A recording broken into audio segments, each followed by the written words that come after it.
Imagine your husband coming home with his pregnant secretary and having the audacity to force his legal wife to make a choice. Accept a live-in mistress or pack her bags and leave with absolutely nothing. Wow, that must hurt so much, right? But remember, never underestimate the silence of a brilliant woman. I guarantee today's story will make your blood boil, but the elegant revenge at the end will leave you incredibly satisfied. Now, before we dive into the marital drama of Anna and Felix, please support this channel by hitting that like and subscribe button right now. And to get to know each other better, sound off in the comments. Drop your name, your city, and type present. I want to know where all our loyal listeners are tuning in from today. Are you ready to see how the Queen takes her revenge? Let's begin the story. That afternoon, the sky over Greenwich, Connecticut, looked overcast, as if mirroring the mood that was about to shatter inside a luxurious estate in the elite neighborhood. Anna sat quietly on the living room sofa. She held a thick hardcover book in her hands, while a cup of steaming Earl Grey tea rested on the marble coffee table in front of her. The familiar roar of a car engine echoed as it pulled into the circular driveway. It was Felix's Range Rover. Anna glanced at the grandfather clock. It was barely 4:00 p.m. It was highly unusual for Felix to be home this early. Usually, her husband always used the excuse of working late, corporate meetings in Manhattan, or out-of-state business trips. Anna closed her book slowly, straightened the throw pillows, and stood up to greet her husband, as was her custom. However, her footsteps halted the moment the mahogany double doors swung wide open. Felix hadn't come home alone. Beside him stood a young woman in a rather tight designer dress that accentuated her curves. Her hands were wrapped affectionately around Felix's arm without the slightest hint of awkwardness. Anna recognized that face. It was Megan, Felix's personal executive assistant who had started working at his firm 6 months ago. "Felix, who is this?" Anna asked flatly, her eyes fixed on their intertwined hands. Felix walked in with an arrogant stride, his chin held high. He didn't let go of Megan. Instead, he tightened his grip around her waist as if showing off a new trophy to his wife. "Sit down, Anna. There is something important we need to discuss. And I won't repeat myself," Felix said in a cold, unfamiliar tone. Anna didn't argue. She sat back down on her single armchair, looking straight at her husband and his guest. Her face was calm, almost expressionless, a stark contrast to her heart, which might have been pounding furiously, though she was an expert at hiding it. Felix led Megan to the long sofa right across from Anna. Megan smiled. It wasn't a friendly smile, but the triumphant smirk of a woman who felt she had successfully stolen the king's heart. "You obviously know who she is," Felix began without any small talk. "Megan, your secretary." "I know," Anna replied briefly. "So, what corporate emergency required you to bring your secretary to our private home?" Felix scoffed harshly, acting as if Anna's question was idiotic.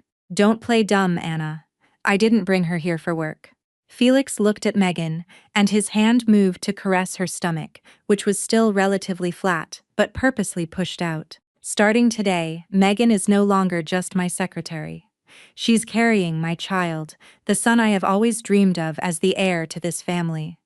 Something you haven't been able to give me in our 5 years of marriage." Those words sliced through the air, stabbing directly into Anna's chest.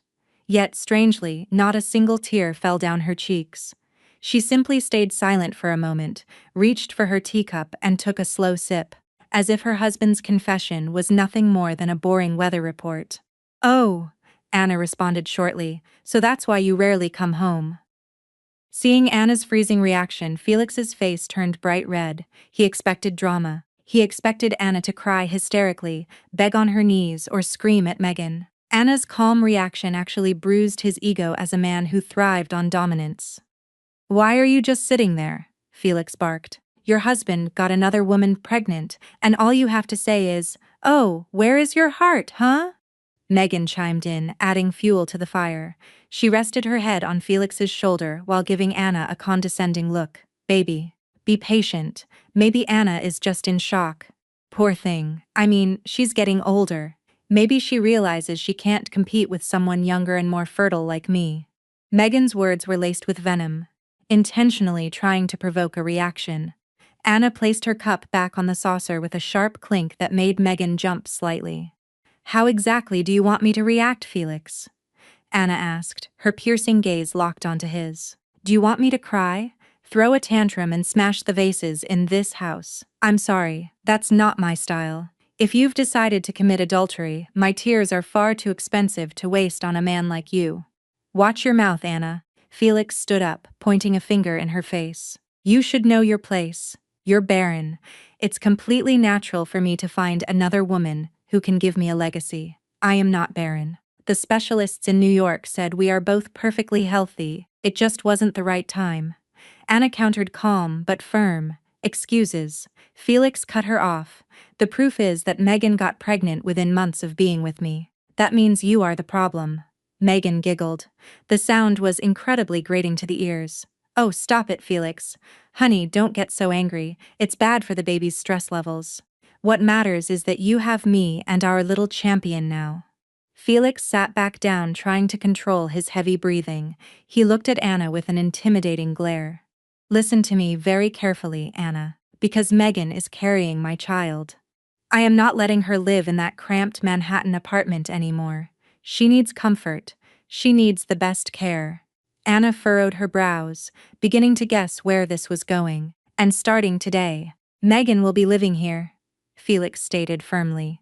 His voice echoed through the massive living room. There was a brief silence. Anna looked around the luxurious home she had meticulously decorated with love years ago. "Living here," Anna repeated softly. "Yes, in this house," Felix answered arrogantly. "And you, as the wife who failed to provide an heir, will have to accept this reality. You will share this roof with Megan. Consider it your punishment or an opportunity to learn how to properly serve a husband from her." Megan smiled widely, looking around the multi-million-dollar estate with hungry eyes, as if calculating the auction value of the antique furnishings. "I look forward to your help, Anna," Megan said in a sickeningly sweet fake tone. "I'll probably need a lot of favors. My first trimester is making me so spoiled," Felix said. "You're a great cook. I'd love for you to make me some organic bone broth later." Anna remained silent. She didn't respond to Megan's ridiculous demands, nor did she reply to Felix's yelling. Behind her silence, Anna's brilliant mind was racing. She was assembling the facts, assessing the situation, and suppressing the storm in her chest, turning it into a cold, calculated strategy. Felix mistook her silence for defeat. He felt like he was on top of the world. He believed he had successfully broken his wife, who had always been a bit too independent and dominant for his liking. "Good that you're quiet," Felix said with a smirk. "That means you agree. Go prepare the guest room for Megan." "Oh, wait, Megan is pregnant. She needs a premium mattress and a spacious room." Felix looked up the grand staircase. "Megan will sleep in the master suite with me. You can move into the downstairs guest room." This was insult upon insult. Felix was truly testing the absolute limits of a woman's patience. Anna took a deep breath and exhaled slowly. Her face remained an unreadable mask. "Fine, if that is what you want," Anna said softly. So softly it sounded like the whisper of the Grim Reaper. The atmosphere in the living room grew even more suffocating after Anna agreed to change rooms. But Felix wasn't satisfied just kicking his wife out of the master bedroom. He wanted absolute crushing victory. He wanted to see Anna shattered, begging, and admitting she was powerless without him. "Hold on, Anna. I'm not done talking," Felix snapped loudly as Anna began to stand up. Anna sat back down, folding her hands gracefully in her lap. "What else, Felix? Haven't I already given up my bedroom for you two?" Felix pulled a thick brown envelope from his leather briefcase and threw it roughly onto the marble table. The slap of the paper echoed, thickening the tension. Megan looked at the envelope with sparkling eyes, acting as if she knew it was her golden ticket to the high society life she craved. "Don't think this ends with just switching rooms," Felix threatened. He walked around the table, standing right over Anna, looking down at her as if he were a king passing judgment on a peasant. "From this second forward, your status in this house changes. You are no longer the only lady of the house. You have to accept an open marriage where Megan is my primary partner. And not just that," Felix paused for dramatic effect, pointing to Megan's flat stomach. After this child is born, you will be the one taking care of it. You will handle all of its needs. Consider it your duty since you couldn't give me a child of your own. Megan giggled. The sound was like a death nail to a woman's dignity. Yeah, Anna. I mean, I'm still young. I want to focus on getting my body back after I give birth so I can stay hot for Felix. So, you'll be the nanny. Think of it as practice for being a mom. Since you've never experienced the hassle of having kids, Anna gave Megan a fleeting look, a gaze that was hard to decipher. Then looked back at her husband. Felix, do you even realize what you are saying? You are asking me to become the unpaid nanny to your affair baby. It's not a request, Anna. It's an order, Felix yelled, his face flushing because she dared to question him. Listen to my ultimatum carefully. Felix leaned in, pointing his finger right at her face. You have two choices. Option 1, you accept your fate. Accept Megan and raise my child. You get to keep living in this mansion, eat good food, and enjoy the black cards.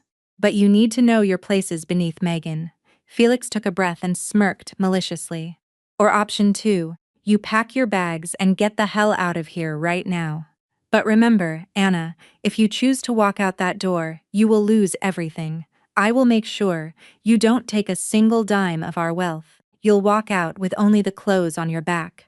You'll be a homeless, aging, broke woman on the streets of New York.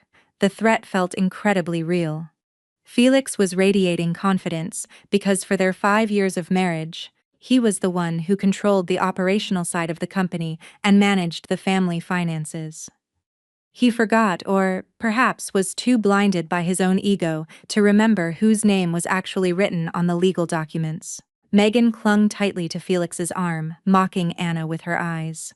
See, listen to him, Anna. Felix is being so generous, giving you an option. If I were you, I'd just obey. It's hard making a living out there, honey. Especially since you haven't worked a real job in years and just sit around the house.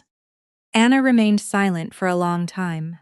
Her eyes shifted from the brown envelope on the table to Felix's arrogant face and finally to Megan's face, which glowed with false victory. Inside her mind, Anna wasn't afraid. Instead, any remaining respect or residual love she might have held for Felix vanished in that exact second. It crumbled into dust. The man standing before her was no longer her husband. He was a greedy, delusional stranger. Anna stood up slowly. She didn't tremble. She didn't look down. She stood tall, radiating a freezing aura that made Megan inexplicably shiver. So if I leave, I lose everything. Is that what you're saying? Anna asked. Just to be perfectly clear. You won't have a damn thing without me, Felix declared loudly. The cars, the house, the credit cards, they are all mine. You are just a parasite who got lucky I married you. The word parasite was the final trigger. Anna smiled faintly. So faintly it was almost invisible. It wasn't a smile of defeat, but a fell to her husband's sheer stupidity. Very well, Anna said calmly. Her voice was flat, devoid of the explosive emotion Felix was hoping for. I understand my position now. Felix laughed in satisfaction, assuming Anna was choosing the first option out of a fear of poverty. See, that's better. That's a good, obedient wife. Now hurry up and prep dinner. Megan wants a Wagyu steak. Make sure it's medium well. Don't burn it like you did last week. Without responding to the steak order, Anna turned and walked toward the stairs. Hey, where do you think you're going? The kitchen is that way, Felix shouted. I'm going to my room to rest for a moment before I do what needs to be done. Anna replied without looking back. Felix scoffed, then wrapped his arm around Megan and kissed the top of her head. See, baby, she can't do anything. She'd never dare leave this luxury. From now on, you are the queen of this castle. Megan smiled coquettishly. You're so amazing, Felix. I love you even more. The two of them laughed in the living room, celebrating their victory built on someone else's pain. They had no idea that upstairs in the silent master suite, Anna wasn't resting. She stood in front of a massive abstract painting of the Rocky Mountains hanging on the bedroom wall. She stared at it sharply, her hand reached out, not to admire the art, but to feel the edge of the frame. There was a hidden lever there. Tonight would be Anna's last night in this house. But she wasn't leaving as a loser like Felix imagined. She was leaving to prepare for war, total war. Downstairs, Felix and Megan were busy discussing how to redecorate the house, completely oblivious that the foundation of their luxurious life was actively cracking and ready to collapse in a matter of hours. The night deepened. The grandfather clock struck 2 a.m. The grand estate was plunged into a suffocating silence.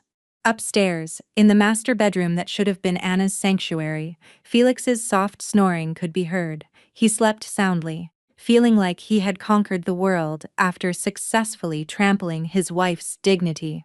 Beside him, Megan was dead to the world, probably dreaming of the Birkin bags Felix promised to buy her the next day. Meanwhile, in the downstairs guest room, Anna's eyes were wide open. There were no tears, no dramatic sobbing like in cheap soap operas.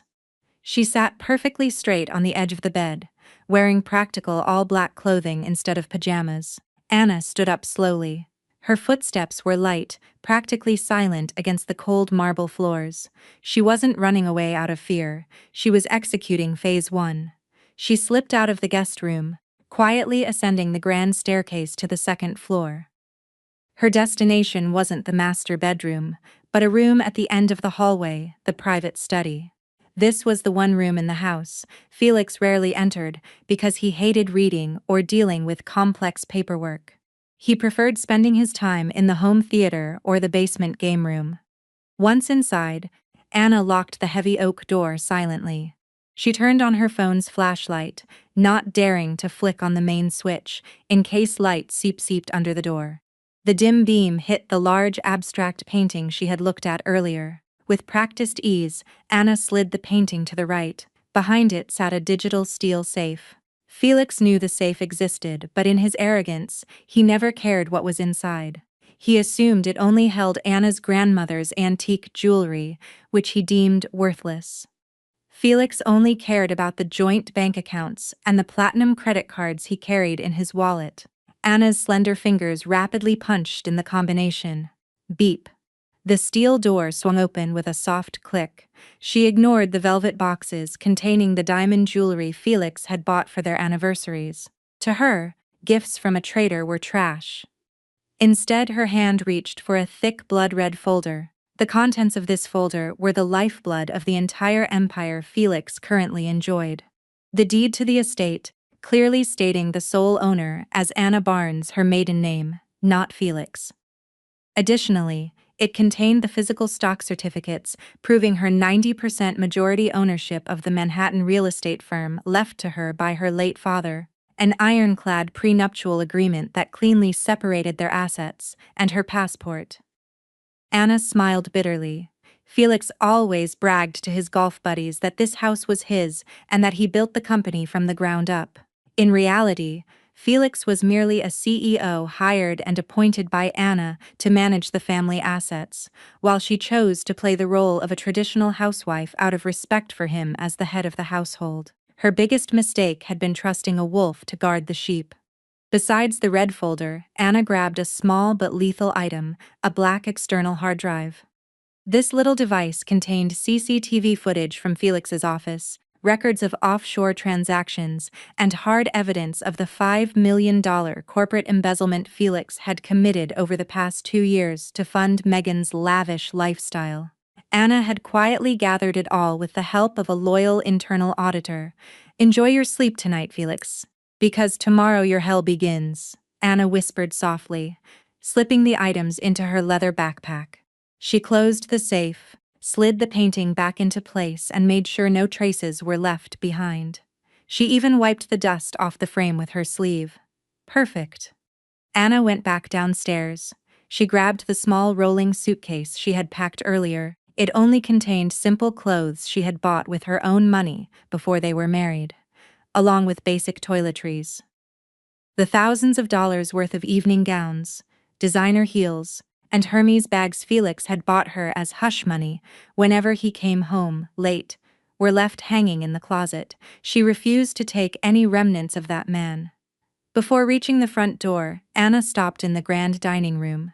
The streetlights outside pierced through the sheer curtains, illuminating the long dining table where they used to eat breakfast every morning. Anna slid the diamond wedding ring off her ring finger. The ring Felix had placed there with a vow of "till death do us part," a sweet promise that now felt like poison. Anna placed the ring right in the center of the empty table. There was no farewell letter, no angry message written in lipstick on the bathroom mirror, no smashed glass. Anna wanted her departure to be a maddening mystery. She wanted Felix to wake up and find a confusing void. The absence of a message would leave him wondering, where did she go? What is she planning? Why isn't she angry? Is she scared?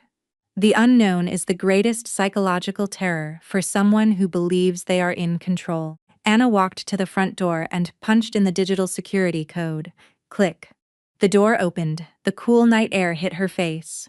It was chilly, but incredibly refreshing. It felt like breathing the air of freedom after being locked in a fake golden cage for 5 years. In the massive garage sat a fleet of luxury cars. Felix's Pride and Joy Range Rover, a white Mercedes G-Wagon for family trips, and a Porsche 911. The keys hung neatly by the door. Anna could have taken any of them. Legally, they were bought with her company's money, but she chose not to. She didn't want to give Felix any excuse to call the police and report the cars stolen. Let him feel like a winner with those cars for a few hours before the corporate auditors and repo men came for them. Anna ordered an Uber Black. 5 minutes later, a sleek SUV pulled up outside the towering iron gates. Anna walked out of the estate without looking back once. She rolled her suitcase and got into the waiting car. "For Anna?" the driver asked politely. "Yes. Let's go," Anna replied calmly. The car accelerated, cutting through the dark Connecticut night, leaving behind a mansion that now only housed 2 greedy humans sleeping on a ticking time bomb. A bomb whose detonator had just been taken away by the wife they thought was weak and stupid. The calm before the storm was over, the storm was now pulling back, gathering strength, ready to strike and level everything to its very roots. Inside the house, Felix shifted in his sleep, hugging a pillow he thought was his wife, completely unaware that when he opened his eyes, his world would be turned completely upside down. The ring on the dining table gleamed coldly in the moonlight, a silent witness to the end of a marriage and the dawn of an elegant, ruthless revenge. The obedient wife was dead. Long live the queen. The bright morning sun pierced through the gap in the master bedroom curtains, falling directly onto Felix's face. He stretched slowly, feeling an incredible sense of satisfaction. Last night, Claire's throat was the best sleep he'd had in months. No more hiding, no more lies to cover up. He felt like a true alpha male who had successfully conquered 2 women at once. He glanced to his side. Megan was still fast asleep, wrapped in a silk duvet. Felix smiled proudly. He felt like the king of his castle. The old wife had been banished to the guest room, and the young mistress was in the master bed. Perfect. Time for coffee, Felix muttered as he got out of bed. Normally by this time, the aroma of his favorite dark roast and the smell of toasted bagels or omelets would be wafting from the kitchen. Anna was an incredibly disciplined wife. No matter how bad their fights were the night before, she never failed to prepare his morning routine. Felix was certain this morning would be no different. Anna must have woken up at dawn, cried about her fate, and was now back to serving him out of fear of being thrown out and going broke. Felix walked out of the room casually, whistling a little tune as he descended the grand spiral staircase, but his steps slowed as he reached the ground floor. Silence. There was no sound of spatulas hitting pans, no blender running, no smell of coffee. The house was dead quiet, as if abandoned. "Anna," Felix called out. His voice echoed in the empty foyer. No answer. Felix frowned.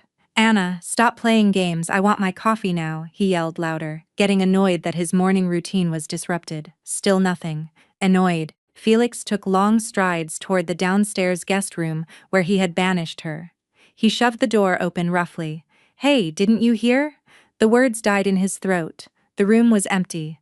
The bed was perfectly made. The sheets weren't wrinkled at all. It was as if no one had slept there. Felix threw open the closet doors. Empty. Only a few wooden hangers swayed gently from the AC draft. Felix scoffed and slammed the closet door. "Spoiled brat. I yell at her once, and she runs away," he grumbled. He walked into the dining room. There on top of the polished black marble island, His eyes caught the glint of something small. He stepped closer and picked it up. Her wedding ring, the platinum band set with a flawless diamond that he had slid onto her finger 5 years ago. Felix rolled the ring between his fingers, then let out a condescending laugh. "Cheap theatrics," he hissed cynically. He tossed the ring back onto the marble, treating it like a piece of worthless junk. "She thinks leaving this ring is going to make me panic, make me go looking for her. Dream on." To Felix, Anna leaving the house was just a bluff. He was 100% sure she had just run to her mother's house to cry and seek sympathy.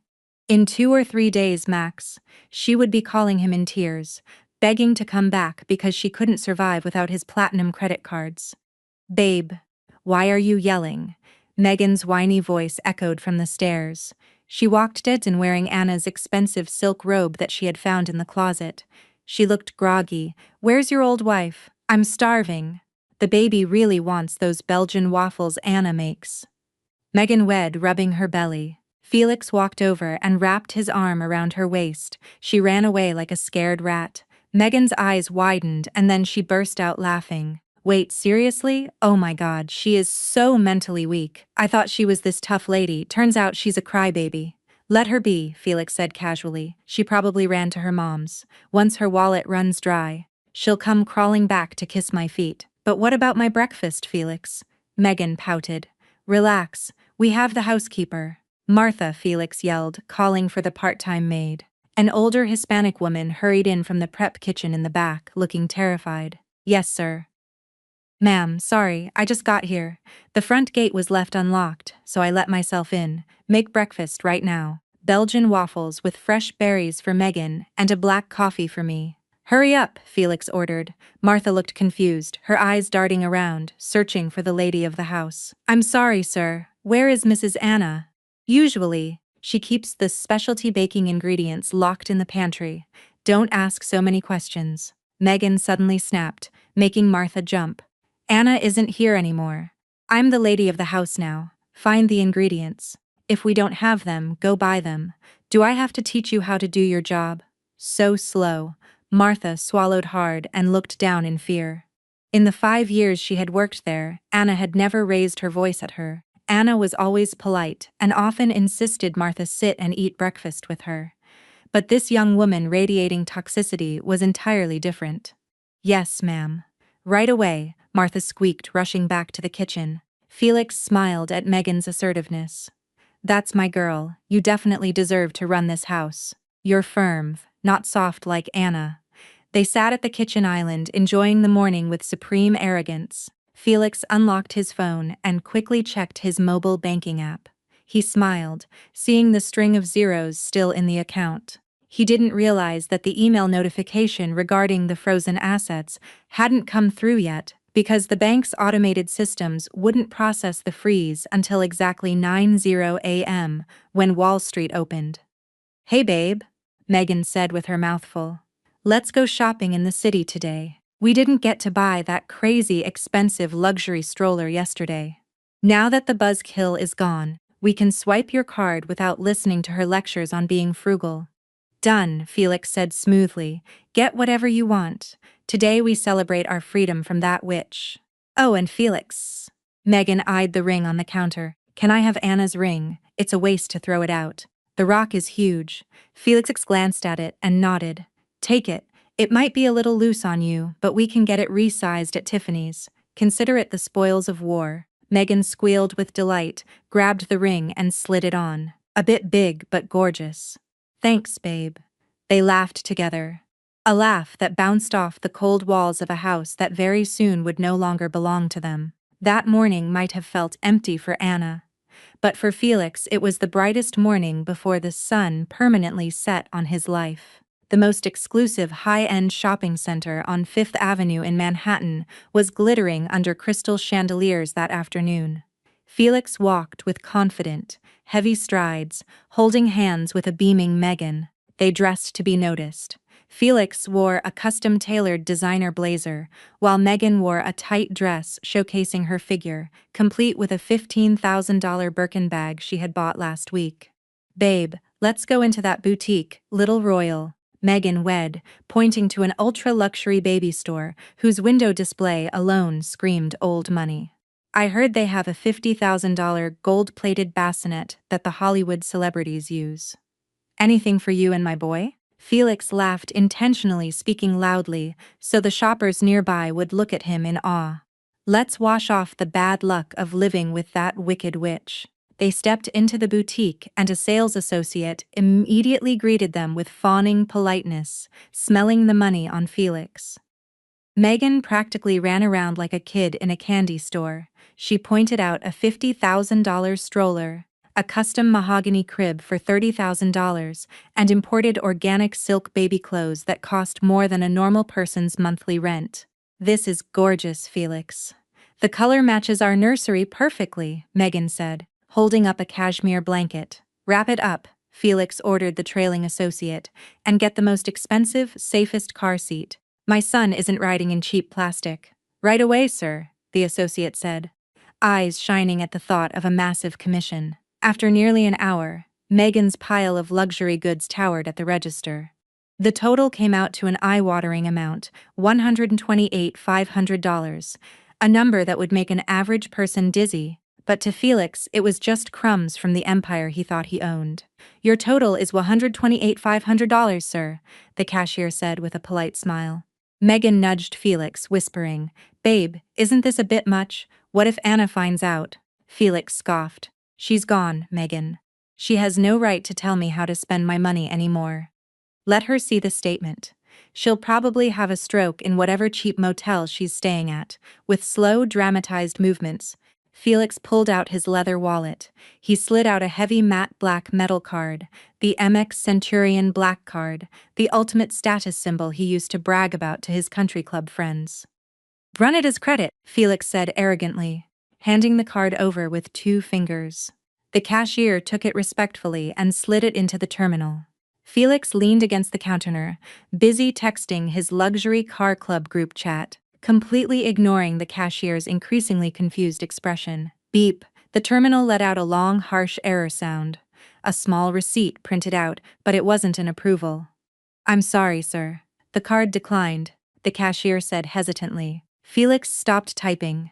He glared at the cashier. Don't joke with me, that card has no limit. Run it again. Your machine is probably broken or the Wi-Fi is bad. Right away, sir, I'll try it once more. She swiped it again. The store fell silent. Megan started looking nervous. She noticed the line behind them getting longer. 2 wealthy Upper East Side women in line started whispering and giving them dirty looks. Beep! The rejection tone echoed again. It's still declining, sir. The prompt says, do not honor, meaning the issuing bank has blocked the transaction, the cashier explained, her voice slightly louder this time, catching the attention of the line. Felix's face flushed deep red. Impossible! Stupid bank! He cursed. He snatched the black card back and pulled out 3 others. A platinum card, a gold card, and his corporate expense card. Use this one or this one, they are all active. He tossed them onto the counter. The cashier tried them one by one with shaking hands. Platinum card declined. Gold card declined. Corporate card declined.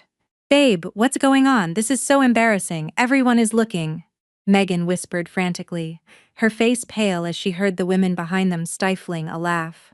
Hold on, Felix barked. He grabbed his iPhone and immediately dialed the VIP concierge line. He purposefully put it on speakerphone while he gathered his scattered cards, wanting the cashier to hear that this was a bank error, not him being broke. Hello, Centurion Concierge, this is Sarah, how may I assist you? The crisp voice of the operator rang out. Sarah, why the hell are all my cards declining? I'm trying to make a 6-figure purchase and you're embarrassing me with your garbage system. This is Felix, VIP client. Fix this right now, Felix roared. I apologize for the inconvenience, Mr. Felix. May I verify your security details for a moment? After a quick verification process that felt like an eternity, the operator returned to the line.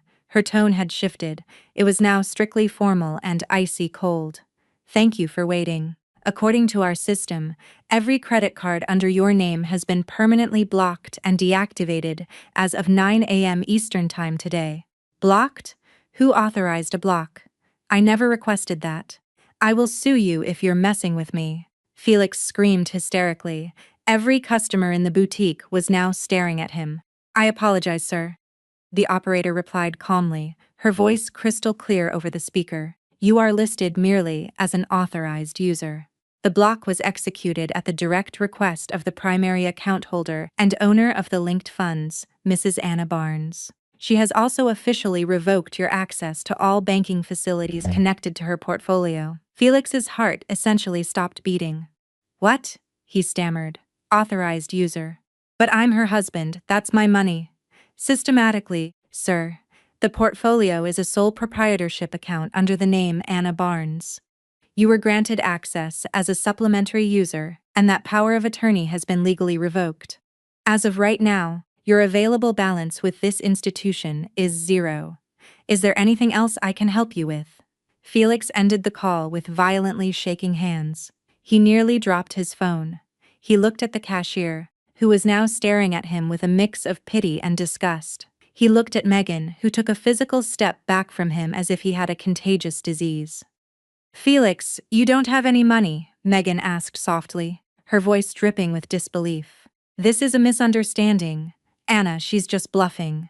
Felix tried to defend himself, but his voice was incredibly weak. Cold sweat poured down his temples. Excuse me, sir. The cashier interjected firmly, pulling the bagged luxury items back behind the counter. If you cannot provide payment, these items cannot leave the store. Please step aside so I can help the next customer. Yeah, move it, buddy. If you don't have the cash, don't flex on Fifth Avenue. Poor girl. She's pregnant and her sugar daddy is just leeching off his wife's credit cards. One of the socialites in line loudly remarked, prompting snickers from the rest of the store. Felix felt his world cave in. His pride had been curb-stomped in public. Having no other choice, he looked down at the floor, grabbed Megan's hand, and dragged her out of the boutique. Let go of me. Megan slapped his hand away once they were out on the sidewalk. You told me you were rich. You said you owned the company. Why the hell are you an authorized user on your old wife's account? Shut up, Megan. Felix yelled in frustration, frantically opening his mobile banking app to try and wire his personal savings, but the screen flashed a fatal error. User ID deactivated. Please contact your nearest branch. It suddenly hit Felix. Even his personal savings account was technically a sub-account routed through Anna's primary trust to optimize their tax bracket. Without Anna, Felix literally did not have access to a single penny of the millions he had been happily blowing through. Let's go home, Felix said weakly. I'll sort this out at the office tomorrow. It has to be an administrative mistake. Megan followed behind him with a sour face. No shopping bags, no pride. Felix's legs felt like lead as he walked to the parking garage. The memory of Anna's calm, deadpan face from the night before haunted him. So, this is what you meant, Anna? Felix's mind screamed, you really want to bankrupt me? But Felix didn't know yet. The declined credit cards were just the appetizer. The main course of his destruction would be served tomorrow morning at the office. The very place he thought he was an untouchable king. The next morning, Felix sped his Range Rover down the FDR Drive toward Midtown Manhattan. His jaw was clenched, his knuckles white around the steering wheel. The humiliation at the mall still burned like a physical wound. He hadn't slept a wink, agonizing over how Anna, the woman he deemed submissive and foolish, could freeze his finances. It has to be a bank error, Felix muttered to himself. High on copium or she forged my signature. Yeah, that's it. I'm going to have her arrested for fraud. He arrived at the towering glass skyscraper that housed the real estate firm he ran. He stepped out of his car with his chin up, desperately trying to project his usual aura of absolute authority. He adjusted his silk tie, expecting the usual chorus of, "Good morning, Mr. CEO" from the lobby staff. But as he walked through the revolving doors, the atmosphere was completely off. The receptionist, who normally stood up to greet him, suddenly looked down and pretended to be busy on the phone, avoiding his eyes. The security guards just stood stiffly, looking at Felix with an odd mix of pity and high alert. Felix ignored the bad vibes. He marched to the executive elevator. A few junior analysts waiting for the local elevator went dead silent when they saw him. They nudged each other, whispered, and quickly looked at the floor. "What are you all staring at? Don't you have jobs to do?" Felix snapped aggressively. The employees scattered, opting to take the stairs rather than share space with the erratic boss. Felix scoffed. When he reached the 50th floor, the executive suite, the silence was deafening. The temporary secretary filling in for Megan wasn't at her desk. The floor felt abandoned. Felix walked briskly to the double oak doors of his massive corner office. He pressed his thumb against the biometric scanner. Beep, access denied. The LED flashed red. Felix frowned. He pressed his thumb down harder. Beep, access denied. Damn it, broken again, he cursed. He pulled his master key card out of his wallet and tapped it to the sensor. Beep. Card not recognized. Felix lost his temper. He slammed his fist against the heavy wood. "Open up. Who is in there? Why is my office locked?" He roared down the empty hallway. "You can bang on that door until your knuckles bleed. Felix." The digital locks were entirely replaced at midnight. A deep, calm voice came from behind him. Felix spun around. Standing there was Mr. Barnes, the senior corporate attorney, who had represented Anna's late father for decades. The older man stood perfectly straight in a sharp, gray suit flanked by two massive corporate security officers and a public notary. "Mr. Barnes, what the hell is the meaning of this?" Felix demanded, his voice echoing. "Why is my office locked? And why are you here?" "I didn't summon legal today." Mr. Barnes offered a thin, utterly joyless smile. He stepped forward and handed Felix a thick white envelope. "I am here representing the majority shareholder of this corporation, Mrs. Anna Barnes," the lawyer stated formally. At 7 a.m. this morning, an emergency remote shareholder meeting was held. This is a copy of the resolutions passed. Felix snatched the envelope and ripped it open. His eyes bulged as he read the first bullet point on the letterhead. Immediate termination with cause of Felix Frederick from the position of Chief Executive Officer. "This is insane," Felix screamed, throwing the papers on the floor. "You can't fire me. I built this company. I own it." "Correction, Felix," Mr. Barnes cut in sharply. "You are not the owner. You have never owned a single share of stock in this firm. 90% of this company is owned by Mrs. Anna Barnes, inherited directly from her father, and the remaining 10% belongs to a family trust. You are merely a professional employee hired and salaried to manage operations. You are nothing more than a hired worker." Felix froze. His face went ghostly pale. He had forgotten. Over the past 5 years he had gotten so comfortable sitting on the throne that he forgot the throne didn't belong to him. He forgot that his signature only held power as long as Anna allowed it to. But on what grounds? "My performance is flawless. Profits are up." Felix scrambled desperately looking for a loophole. Mr. Barnes signaled the notary to open a secondary file. "Profits are up on paper, but cash flow is bleeding out the back door," Mr. Barnes said coldly. "Mrs. Barnes has provided us with a comprehensive forensic audit. A hard drive, the one you thought you had hidden, containing records of fictitious vendor payouts to personal accounts under Megan's name, and corporate funds embezzled to purchase personal assets. We have it all." Felix's knees buckled. The hard drive, the exact thing he had frantically searched for in his home safe this morning and couldn't find. Anna took it. She knew everything. "Mrs. Barnes is deeply disappointed," Mr. Barnes continued, his tone dropping to a lethal calm. "She stayed quiet all this time, not because she was ignorant, but because she was waiting for you to come to your senses. Instead, you brought your mistress into her home and tried to evict the rightful owner of the estate. That was a fatal miscalculation. I need to talk to Anna. Where is she?" Felix lunged forward, but the two security guards instantly grabbed his shoulders, pinning him in place. "Let go of me. I'm her husband," Felix thrashed. "Former CEO," Mr. Barnes corrected. "And regarding your marital status, divorce papers were filed this morning at the state Supreme Court. So, I suggest you save your energy to hire a very good defense attorney, because you're going to need massive legal help. Alongside the divorce, we are filing criminal charges with the district attorney for corporate embezzlement totaling $5 million. $5 million. The number made Felix's head spin. That was exactly how much he had drained to buy Megan the luxury condo, the cars, and the designer lifestyle over the last 6 months. "Mr. Barnes, please help me." Felix's voice broke into a pathetic whimper. "We've known each other for years. Don't destroy my career." Mr. Barnes looked at Felix with a gaze of pure, insulting pity. "You destroyed yourself, Felix. You bit the hand that fed you." Mr. Barnes turned to the guards. "Please supervise Mr. Felix while he gathers his personal items from the lobby holding area. Only personal items, photos, a mug, a jacket, no corporate documents, laptops, or company assets. Then escort him off the property." "Wait," Mr. Barnes added, holding out his hand.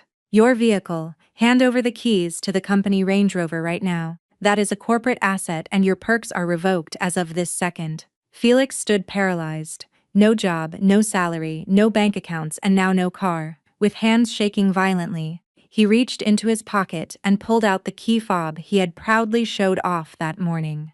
He placed it into Mr. Barnes's palm with a heavy heart. It felt like handing over a piece of his soul.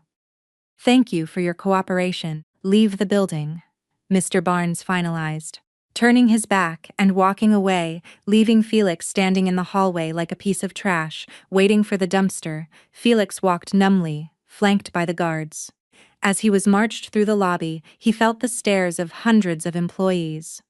They weren't looking at him with fear or respect anymore, but with mockery. The whispers were loud and clear. "That's him's being thrown out. I heard he embezzled millions for a mistress. Serves him right. Anna is such a nice lady." At the exit, he was gently but firmly shoved through the revolving doors. The harsh heat of the New York sun blasted his skin. He stood on the sidewalk, completely disoriented.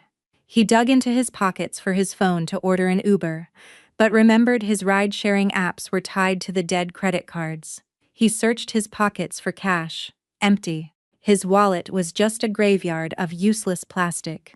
Amidst the chaos of Midtown Manhattan, the arrogant Felix Frederick was now stranded. He would have to walk, take the subway, or beg for a loan just to get back to Connecticut. And worst of all, he had to go back and break the news to Megan, a woman who only loved him for his wallet. Felix looked up at the glass skyscraper one last time, realizing he had just lost his crown because he underestimated a queen he thought was weak. The sun was already dipping westward when Felix finally arrived at the gates of the Greenwich estate. He looked at. His tailored shirt was wrinkled and soaked with sweat. His tie was loosened haphazardly. He had just gotten off a cheap commuter bus and walked the last 2 miles from the station because his apps wouldn't work, and he'd had to dig through the bottom of his briefcase for loose change just to buy a ticket. Felix pushed the heavy iron pedestrian gate open with the last of his strength. He was furious, but beneath the rage was a chilling terror crawling up his spine. Mr. Barnes's words looped in his head like a broken record. "You are not the owner, you are just a guest." "No, Barnes is lying. It's a bluff," Felix muttered like a madman as he marched up the driveway. "I'm her legal husband. I have a right to half the assets. The courts will side with me." He threw open the front door. Inside, Megan was lounging on the sofa, flipping through a Vogue magazine, her feet propped up on the coffee table. Seeing Felix return looking like a mess and without his car, Megan frowned. "Felix, why are you home so early? And where's the car? I saw you walking up the driveway." Megan fired off questions. She scanned his empty hands. "And where's the cash? You said you were going to the office to withdraw cash so we could go back and shop." Felix didn't answer. He didn't even look at her. He was breathing heavily. His mind focused entirely on one object, the safe. He knew the only way to flip this situation was to get his hands on the physical documents, the deed to the house, the vehicle titles, the stock certificates. If he held the originals, he could hire a shark attorney and claim Anna abandoned her husband, then file an injunction to unfreeze the assets. "Felix, I'm talking to you," Megan yelled. Annoyed at being ignored, she got up and chased after him as he practically sprinted up the stairs. "Shut up, Megan, I have a migraine." Felix barked without looking back. He burst into the second-floor study. His hands shook wildly as he flipped the light switch. His eyes locked onto the mountain painting. "It's still there. It has to be there," Felix babbled. He violently yanked the painting off the wall, letting it crash to the floor. The steel safe was exposed, his heart hammered against his ribs. He punched in the code with sweaty fingers. Ador. Damn it, he cursed. He took a breath and typed it carefully. Their wedding anniversary. Click. The LED turned green. Yes, Felix cried out with hope. If the safe still opened with the old code, maybe Anna had forgotten to clear it out. Maybe she rushed. He grabbed the handle and threw the door open wide. In the next second, the world stopped spinning. His eyes bulged as he stared into the dark, hollow metal box, empty, stripped clean. There were no stacks of emergency cash, no velvet jewelry boxes, and most fatally, no red folder. There was only a thin layer of dust, and a single yellow post-it note stuck to the back wall. Felix peeled the note off with trembling fingers. Written in Anna's elegant, firm handwriting were the words, "Looking for something that isn't yours?" R. Felix screamed in agony. He crumpled the paper and slammed the heavy safe door shut, the metal booming through the room. He kicked the antique desk, sending a crystal vase crashing to the floor in a million pieces. Megan, who had just reached the doorway, jumped back in terror. "Felix, what is wrong with you? You're scaring me." Felix spun around. His face was purple, his eyes manic. He stared at her blankly. "It's gone." "It's all gone, Megan," he whispered hoarsely. "What's gone?" Megan cautiously stepped into the room, looking at the empty safe. "Did Anna take the cash?" "Whatever. You still have other assets. The house is in your name, right? The company." Megan's innocent question was like throwing gasoline on a raging fire. Felix let out a broken, pathetic laugh and slid down the wall, sitting on the floor amidst the shattered glass. "You're asking whose name the house is in?" Felix stared at the ceiling. His memory drifted back 5 years to when they first got married. Her father's lawyers had handed him a stack of documents to sign. Blinded by love and wanting to prove he wasn't a gold digger, he signed everything without reading the fine print. He thought it was just a formality. "I just remembered," Felix muttered. "The deed to this estate is in the name of Anna Barnes. The corporate charter lists the sole controlling shareholder as Anna Barnes. Even the cars are corporate assets." He looked at Megan, whose face was rapidly draining of color. "And there was one more document in that safe. Megan, the deadliest one." What document?" Megan asked, her voice trembling. "The prenuptial agreement," Felix said with absolute despair. "It clearly states a total separation of assets. Anything she brought into the marriage is hers, and anything generated from those assets remains hers. I don't have a right to a single cent of alimony or divided property." Megan clamped her hands over her mouth, her eyes wide with horror. "You mean if you get divorced, you get nothing? Zero?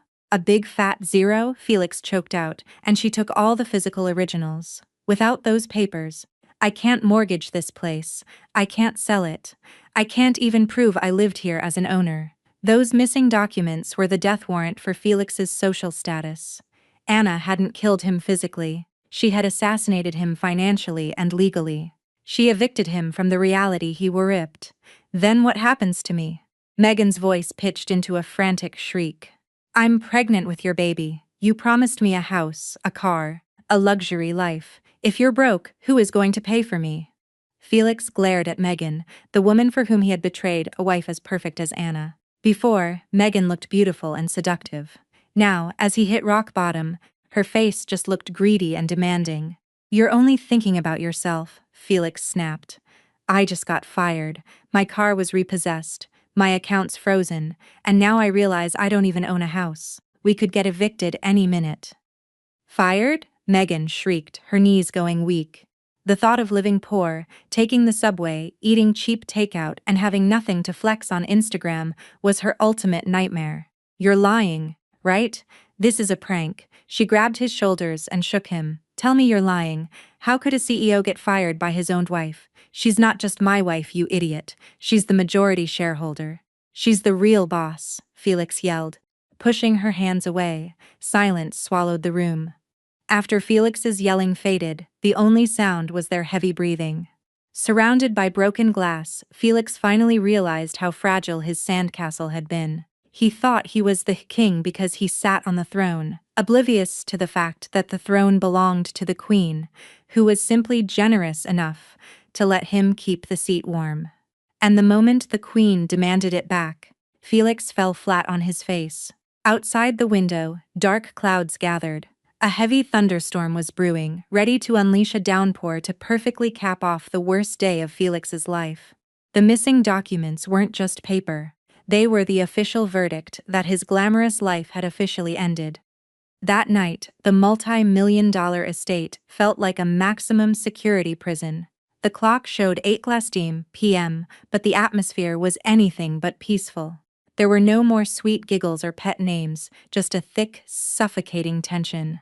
Felix sat on the sofa, head bowed, massaging his temples. His stomach growled loudly, shattering the silence. He hadn't eaten since morning. He had been too arrogant to eat at the corporate cafeteria before getting fired. And now he didn't have a single dollar to order a pizza. "Felix, I'm hungry," Megan whined from the kitchen. Her voice had lost its cute tone and was now shrill and demanding. "There's nothing in the Sub-Zero fridge, just cold water." Anna is a total psycho. She cleared out the pantry before she left. Felix looked up, glaring at her with exhausted eyes. "Can you shut up for 5 minutes, Megan? I'm trying to think. Think about what?" Megan stomped over to him. "Think about how we're going to eat tonight, or think about how you're getting your job back." "Wake up, Felix. We need a real solution. Not you staring at the floor." "I've been trying to call my contacts," Felix yelled, waving his cracked phone. He had thrown it in a fit of rage earlier, but no one is picking up. "The news of my firing definitely hit the Wall Street rumor mill by now. They're all parasites. When I was on top, they were my best friends. Now that I'm down, they're playing dead." Megan scoffed loudly, crossing her arms. The way she looked at him had completely shifted. She used to look at Felix as her knight in shining armor, a billionaire savior. Now she just saw a pathetic loser. "If I had known this, I would have just stayed with my ex," Megan muttered under her breath, but loud enough for Felix to hear. Felix recoiled. He glared at her. "What did you just say?" Megan rolled her eyes. "I'm just being realistic. I only got with you because you promised me a luxury lifestyle. You told me your wife was just a trophy, that you pulled the strings. Turns out you're just a glorified employee living off his sugar mama. It's so pathetic." Honestly, Felix's blood boiled. Megan's words struck the most insecure, fragile part of his ego. "Watch your mouth, Megan. I did all of this for you. I committed corporate fraud. I cooked the books all so I could buy you that condo in Tribeca. The designer bags, the car. And now you're insulting me because you're stupid." Megan exploded, losing all restraint. "If you're going to embezzle, be smart about it. Don't get caught. What about the stuff you bought me? Whose name is the Tribeca condo under? Don't tell me it's under the company too." Felix went silent. He didn't dare answer. His silence was the most terrifying answer Megan could receive. "Oh my God." She backed away, pale. "So, the apartment my mom is living in right now, it's Anna's corporate asset. She can take it back whenever she wants." "Not just take it back, Megan," Felix whispered. "Anna filed criminal charges. The FBI will trace the funds. Everything I bought you with company money will be seized as evidence, including that diamond necklace you're wearing right now. No.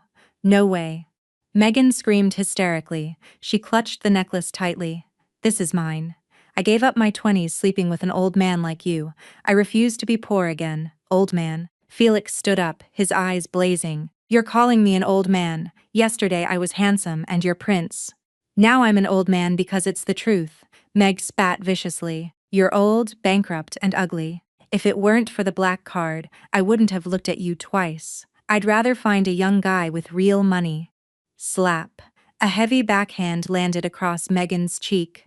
The sound echoed through the massive room. Felix stared at his own hand, breathing heavily while Megan held her reining face, her eyes wide with shock. You hit me." Megan's voice trembled, tears welled up in her eyes. "You never laid a hand on your legal wife in 5 years. But you hit the woman carrying your child. Because Anna is a woman of class and dignity, she never degraded her husband, even though she owned everything." Felix screamed blindly, unconsciously comparing his mistress to his wife and admitting Anna's undeniable superiority. "But you're a leech sucking my blood. The second I bleed dry, you're looking to jump to a new host. I hate you, Felix. I hate you, Megan shrieked, lunging at him with her manicured nails. But before the argument could turn into a physical brawl, the entire house was plunged into pitch blackness. The lights died instantly. The low hum of the central air conditioning faded out. The silence returned, leaving them panting in the dark. Ah, it's dark! Felix, turn on the lights! Megan screamed in terror. Felix patted his pockets and turned on his phone's flashlight. The harsh white beam illuminated Megan's ruined makeup, streaked with tears and sweat. Why did the power go out? The neighbors have lights, Felix muttered, walking to the window and parting the curtains. Sure enough, the streetlights were on and the mansions next door were glowing warmly. Only their estate was as dark as a tomb. The account was closed, Felix realized, his shoulders slumping. Closed, Megan asked. How? This is a premium grid. The utility bills are auto-drafted from Anna's primary account if she stops payment or requests a shut-off. We go dark, Felix said, waving his hand as the humid, suffocating summer heat of the East Coast began to creep through the sealed windows. Within minutes, sweat began to pour down their backs. Felix collapsed onto the floor. The flashlight from his phone, the only source of light, the battery was at 15%. This is her warning, Felix whispered into the dark. She wants us to experience hell. No money, no food, no light, and turning on each other. Megan sobbed quietly in the corner of the sofa. She wasn't crying out of guilt for ruining a marriage. She was crying because her luck had run out. Her dream of being a high-society housewife was shattered.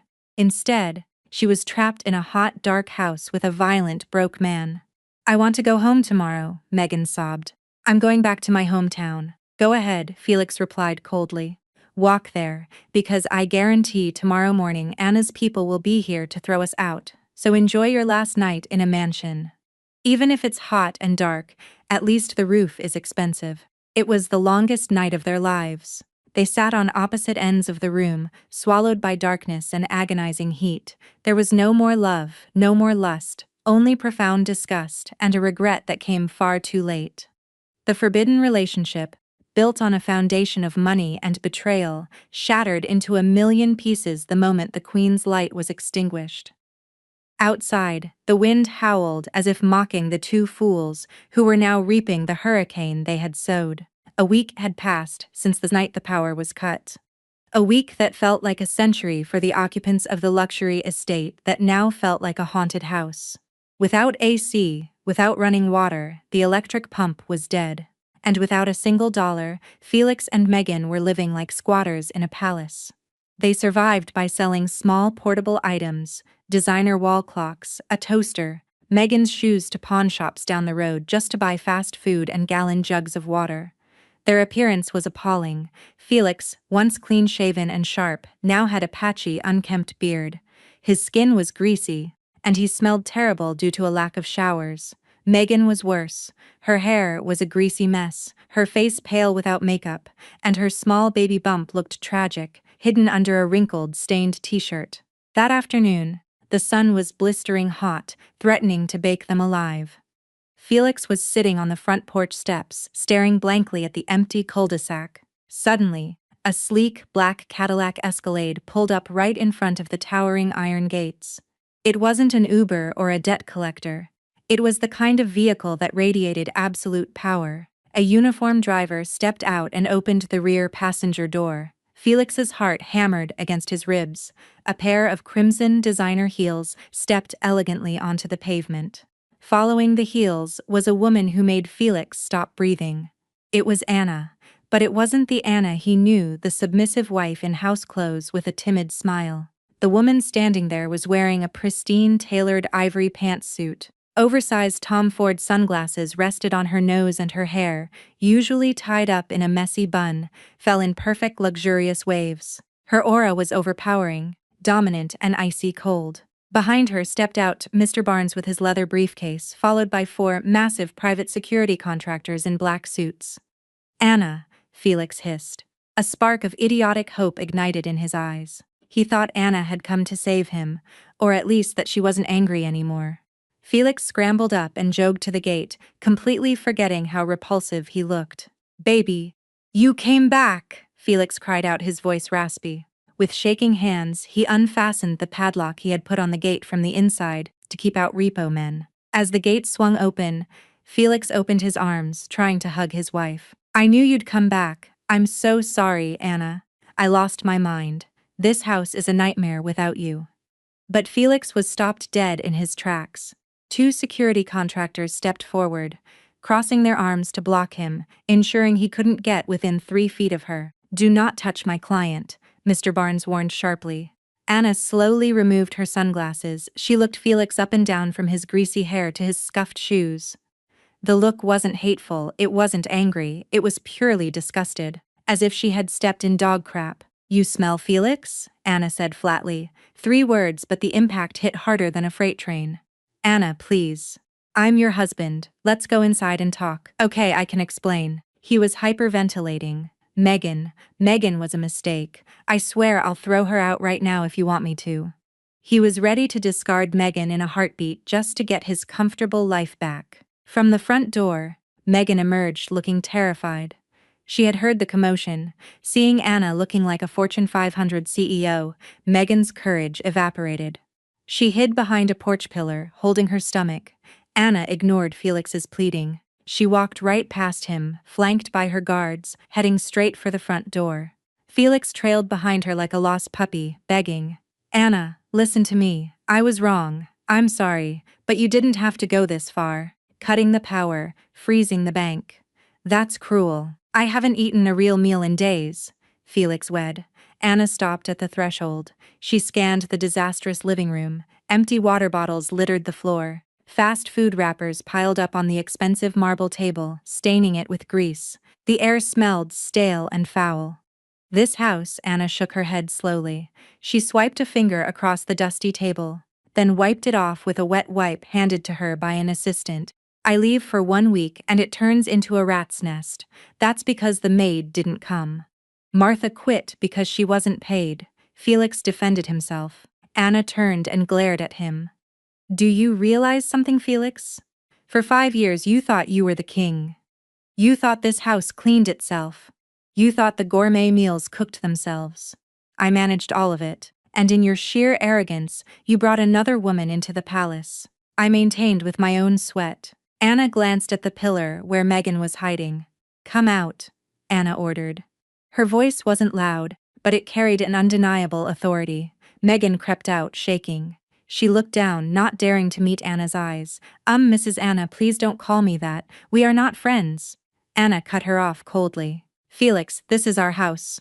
Right? You said this was ours." Megan tried to seek shelter behind Felix, hoping he had some fight left in him.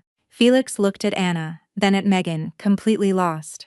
"Anna, this is our marital home, right? We built a life here. You can't just evict me." "The law protects me," Felix stammered. Anna let out a short, crisp laugh. It was musical but terrifying. She gestured to Mr. Barnes. The lawyer opened his briefcase and pulled out heavy notarized documents. "Mr. Felix," Mr. M. Barnes began, "please review this carefully. This is the original deed to this estate purchased in 2018. Sole owner Anna Barnes paid entirely in cash using premarital trust funds." Mr. Barnes flipped to the next document. "And this is the prenuptial agreement you signed in front of a notary 5 years ago." Section 3, Paragraph 1. All assets acquired through the appreciation of the wife's premarital assets remain the sole and exclusive property of the wife. The husband waives all rights to alimony, equitable distribution, or spousal support. Felix stared at the papers. He remembered the signing. He was so eager to lock down a beautiful, wealthy heiress that he signed without reading, so Felix's voice trembled violently. "I really have no legal claim. You only had permission to live here, Felix, as long as I allowed it." Anna answered calmly, "And as of this second, that permission is permanently revoked." Anna crossed her arms. Looking at Felix and Megan, "You two have enjoyed my generosity long enough. Sleeping in my bed, eating on my dime, driving my cars. The party is over." Anna pointed toward the wide-open iron gates. "According to the ultimatum you gave me a week ago, Felix, you said one of us had to pack our bags and leave. Since this is my house, my land, and these walls were built with my father's money, logic dictates that you and your mistress are the ones who need to get the hell out." "But Anna, Where will I go? I don't have a cent to my name. Megan is pregnant. Felix dropped to his knees, grabbing the hem of Anna's designer trousers. His pride was utterly annihilated. He sobbed, crying genuine tears born from the absolute terror of poverty.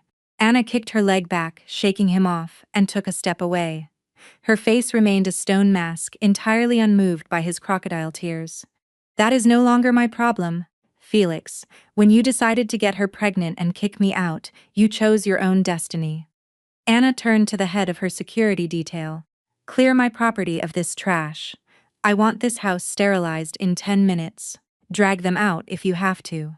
Yes, ma'am, the guards answered in unison. Felix and Megan's eyes went wide. The threat was real. The Queen had returned, not to make peace but to hand down the execution order. Amidst Megan's hysterical crying and Felix's howling, Anna stood tall like the statue of Lady Justice holding a sword, ready to slice off the parasites that had been draining her life. Drag them out, Anna ordered simply. It sounded like a judge's gavel striking the block. Without wasting a second, the 4 massive guards moved in. 2 grabbed Felix by the arms and the other 2 approached Megan. Don't touch me. Let go. I own this house. Tell them. Anna, I'm your husband. Felix thrashed like a wild animal. He kicked the air, trying to break the iron grips of the guards. Sorry, buddy. Orders from the property owner. Cooperate or we use force. One of the guards said flatly. On the other side, Megan screamed as a guard grabbed her arm. Don't be rough with me. I'm pregnant. Felix, help me. But Felix couldn't help anyone. He was currently being dragged backward toward the front door. The heels of his scuffed loafers squeaked against the marble floors he used to brag about. They were dragged through the grand foyer, down the manicured front walk, all the way to the massive iron gates. Mr. Barnes signaled an assistant. The assistant tossed 2 large suitcases onto the asphalt outside the property line. Crash, the bags hit the road hard. They only contained Felix and Megan's old cheap clothes from before they met Anna. The designer suits, Rolexes, and diamond jewelry had all been confiscated by the legal team as evidence of embezzlement. Out. A security guard shoved Felix and Megan, sending them sprawling onto the hot asphalt outside the gates. Felix scraped his knees against the rough street.